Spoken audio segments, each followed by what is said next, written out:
Hi friends, it's Shuba. Welcome back to my channel. I thought it would be fun to do a weekend vlog. I was already planning on it, and then I checked the weather and we're supposed to get a winter storm. There's nothing better than cozying up in your home with a good book and spending the weekend watching the snow fall. We will be reading Misery by Stephen King. I read Fairy Tale by Stephen King last year and I really enjoyed it. It was my first Stephen King book that I've ever read before. So this is truly going to be my first Stephen King horror because Fairy Tale is more on the fantasy side. It was really good and I enjoyed it and I like his writing style and I've been wanting to read more of his books, but I've never really picked anything else up. I watched the movie a year or two ago and I really enjoyed it. I still wanted to read this book because I've heard that it's better than the movie, and normally the books are usually better than the movies. One reason why I'm glad that I watched the movie before starting this book is because I think Kathy Bates is such a good actress, and just knowing that Kathy Bates plays Annie Wilkes, I'm going to picture her in my head while I'm reading this story. So I like that I'm already putting a face to the character, and I think it's going to elevate the storytelling and my entire experience. I also think that this snowstorm is going to make the vibes more like Misery. Welcome to this reading vlog, and I hope that it is just as cozy for you watching as it is going to be for me filming it. Enjoy!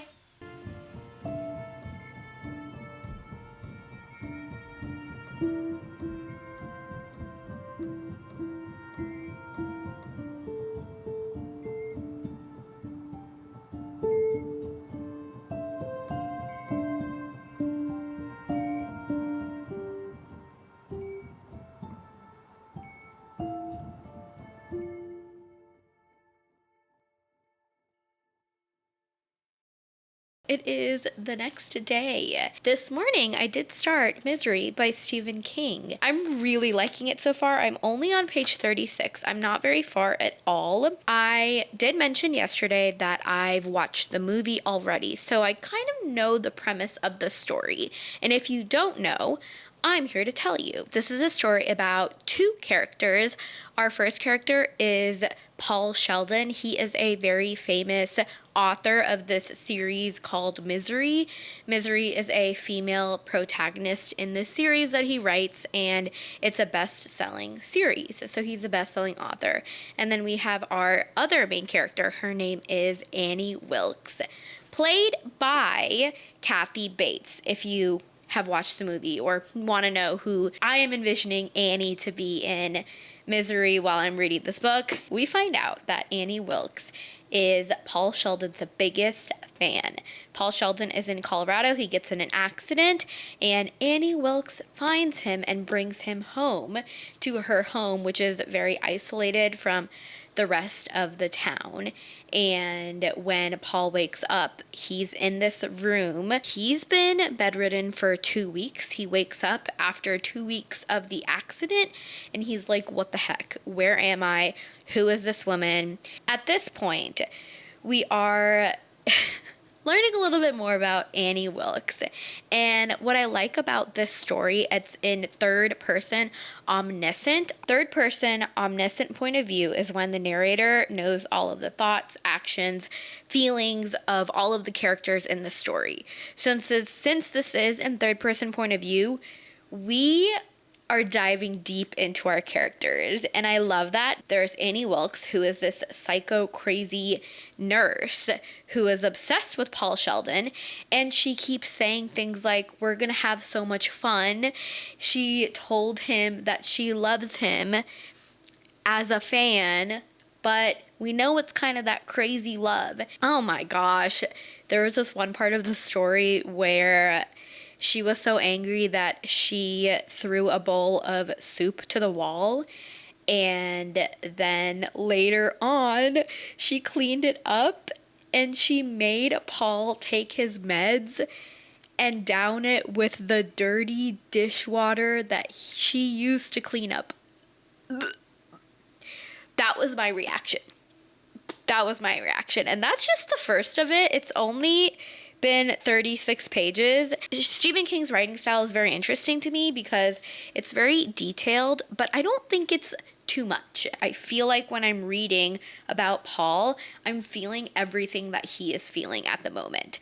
I can just cringe at everything that Annie is doing. So I'm enjoying the writing style. The pages are going by very quickly. Even though I've already watched the movie, I'm still very engaged with the story. I think that's so important because for me, if I've watched a movie already before the book, I don't necessarily want to read that book. I find that since I've already watched it, there's no point. However, I am enjoying reading this book. Anyway, that's my quick update that turned out to be me yapping. I have my cup of coffee. I'm going to have some afternoon coffee and continue reading.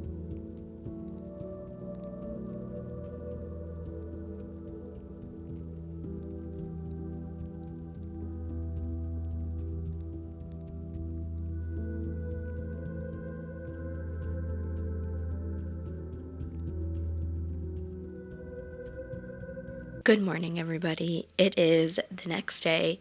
It's Sunday, and it is snowing outside. It's snowing a lot. There is a blizzard. I just woke up and took the dogs outside. It's a little icy. Snow's covering it up, but snow is falling. I did read yesterday. I did get to part 2 of Misery, so I'm on page 109. I'm a little less than halfway. I'm hoping to get to part 3 today and then finishing up the book tomorrow or today. We have no plans today besides lighting the fire and getting cozy. I'm still really enjoying it. What's happening at this point is that we find out that Paul Sheldon, he came to Colorado to finish up his final draft of the book that he's writing. And it's a book about partly Misery, and he kills Misery off. He actually hates his character, Misery. And it's funny because Misery has given him the most money and the best life, and it's all because of this character that he created and all of the books that he writes about this character. But he hates this character. Annie Wilkes goes snooping through his stuff because Paul can't walk. And she finds this draft. She ends up reading this draft, and she loves Misery. She loves Misery. She finds out that Misery dies, and she's not about it. She doesn't approve. She doesn't like it. She thinks that Paul is doing wrong to society, doing wrong to her by killing Misery off. She essentially makes Paul burn his draft in order to get medicine.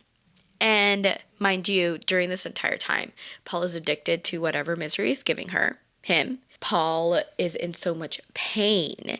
He can't really think clearly. This is his only copy. He doesn't have another copy of this book, even though he's always been told to make a separate copy, just in case. Annie Wilkes has a plan. She knows what she's doing. I'll give her that. What ends up happening is that Paul is in so much pain. He doesn't really want to die, even though he's scared that he's going to. So he burns his draft that he works on. Now, Annie makes a deal and says, I'll help you get better if you rewrite this book for me. You rewrite it. You make sure that Misery has a very good ending. And Paul doesn't know what else to say besides, yes, he kind of has to. He can't move. He's hurt. He's not feeling well mentally, physically, emotionally. He's stuck in this isolated home in the middle of nowhere with this woman that he doesn't know. Now we're at part 2, and I am noticing that we're getting a story within a story, because the first page after the part 2 page, it's Misery's Return by Paul Sheldon for Annie Wilkes, chapter 1.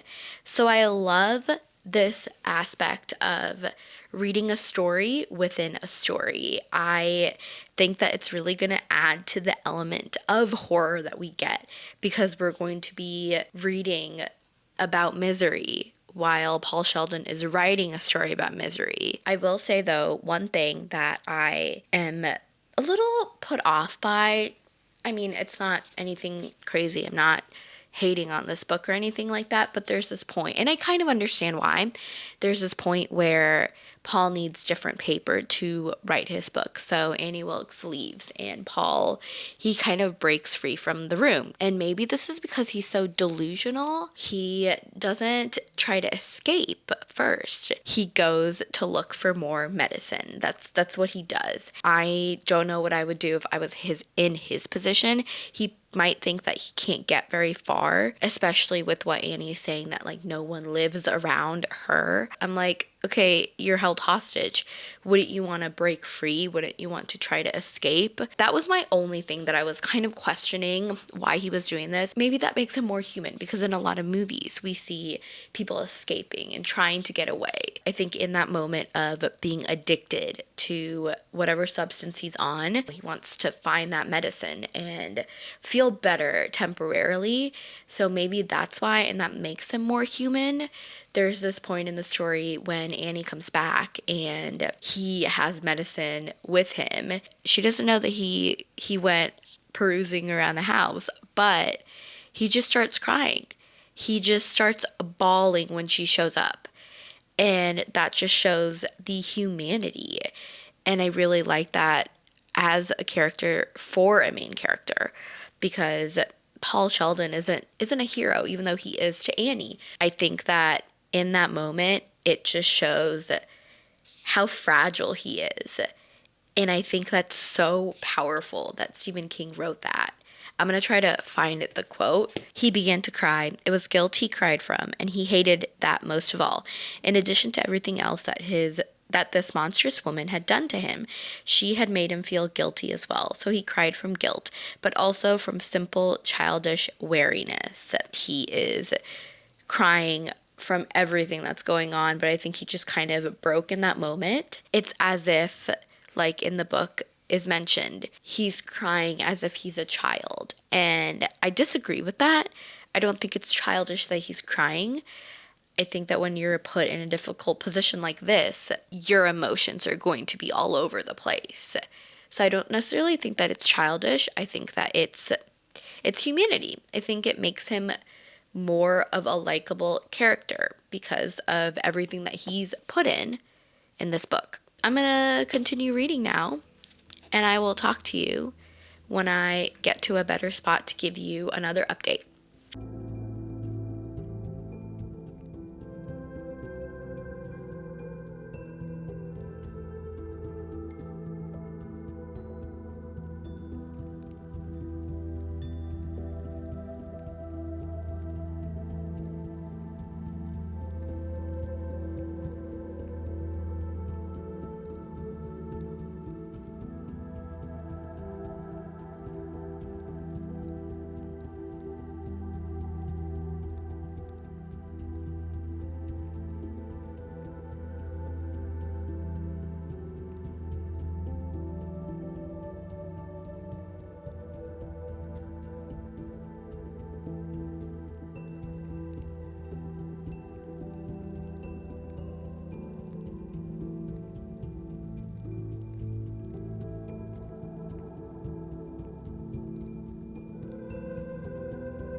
I made it to part 3 out of 4 of Misery, and everything that I've said, thoughts, feelings, still stands. This book is crazy. It's one thing to watch a movie and watch things happening, but then there's something so different and special about reading a book and envisioning it in your own mind. This book is wild. And especially while reading this during a snowstorm, there's a window right here. During a snowstorm, it's just so meta in some sense because there's a ice snowstorm in the book right now. I can't remember where I left off, but Annie Wilkes decides to leave the house for a couple of days and leaves our main character, Paul, by himself. And Paul decides to check out the house again. Instead of running away and trying to get help, I still don't understand why he doesn't do that. He goes off and kind of rummages, sees what he can find, and there's this book that Annie has. And in this book, there is different newspaper clippings of people going missing and dying, and Paul is slowly start to put the puzzle pieces together. Annie is a psychopath. Annie has killed dozens of people during our time as a nurse. She's no longer a nurse. She was. He ends up finding a article page about himself, and people know that he's gone missing. But no one can find him. No one's doing anything about it because only one or two people have stopped by at Annie's house. No one checks up on Annie. No one likes Annie in this town. People don't care for Annie. She's kind of a recluse and she keeps to herself. And I think it's because of how she feels towards society and the way that she treats people. Paul knows that people think he's missing, but no one's really doing anything to find him. Annie finds out at the end of part 2 that Paul has been walking around the house in his wheelchair. I guess sitting, walking, stumbling, crawling, whatever he can to get around the house because he's still in pain. But he is managing to get himself around the house, and he's done that 3 times. And Annie has known this entire time. Annie keeps getting crazier and crazier, and you don't know what version of Annie you're gonna get. And her physical harm and actions and choices of violence that she chooses towards Paul is you saw my reactions. Oh my gosh, the end of part 2 when she finds out that he's been going around the house, she hobbles him. I knew that in the movie, but reading about it, it hits differently. I have no words. This book is so violent and cold and harsh, but also I don't want to put it down.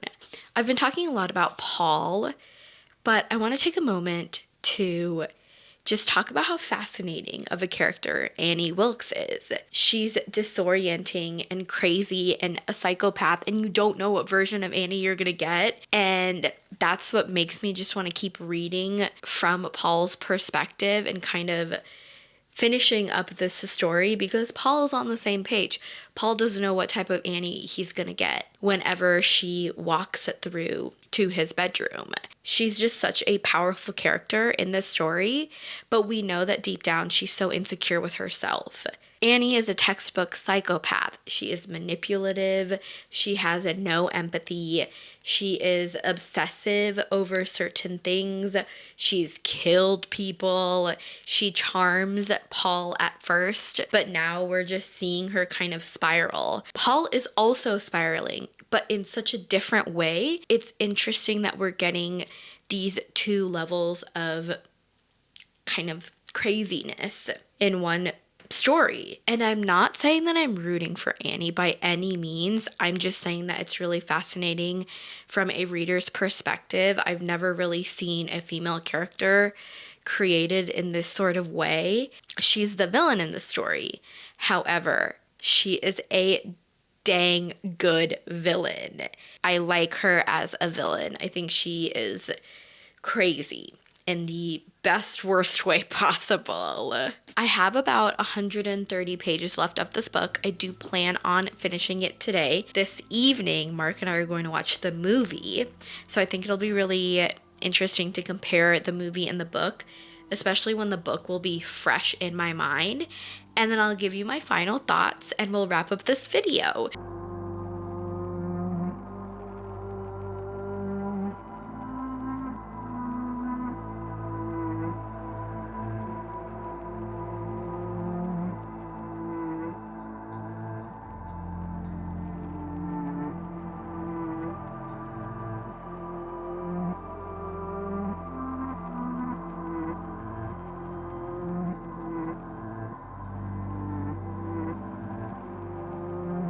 Hello, it's been a few days later. It is Tuesday. The last time I talked to you was on Sunday. Sunday, I did finish Misery, and I ended up watching the movie with Mark, and I really enjoyed it, even the second time around. I loved that I watched the movie right after I finished the book, because the book was so fresh in my mind from finishing it that I got to really see the similarities and differences between the book and the movie. I always say that the books are better than the movies and nothing can compete. However, I really enjoyed Misery the movie. I thought that it did a really great job of putting this story into a short amount of time. The movie even seemed a little bit shorter than your typical movie. I know that movies are very long these days.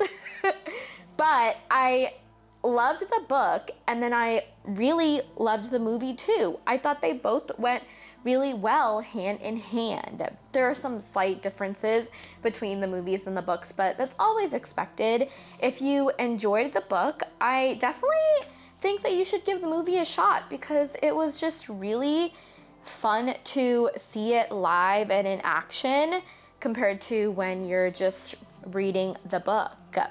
To talk about the ending of the story, wow, we came full circle with the plot and what something happens midway through, and I loved it.